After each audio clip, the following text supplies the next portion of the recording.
3 معلومات مهمين جدًا إن إحنا نعرفهم عن الحديد. معروف إن إحنا بندخّل الحديد إجباري بجرعة وقائية من 6 شهور لحد سنة، ومن بعد السنة كل سنة بنعمل تحليل صورة دم وبناءً عليه بنحدد الطفل هياخد حديد والّا لأ.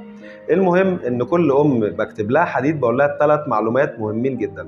رقم 1 إن الحديد ما ينفعش يتاخد مع فيتامين د في نفس التوقيت، لازم أعمل فاصل 4 ساعات على الأقل، يعني فيتامين د نخلّيه الصبح والحديد مثلًا بعد الضهر أو على العصر.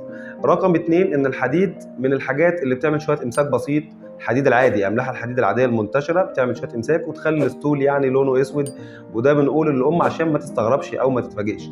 رقم 3 والأهم إن الحديد يتوقف لو الطفل جاله سخونية، عكس فيتامين د ما بنوقفوش أبدًا لو الطفل جاله سخونية، بالعكس ده مهم جدًا إن أنا آخد فيتامين د في أدوار التعب والإعياء.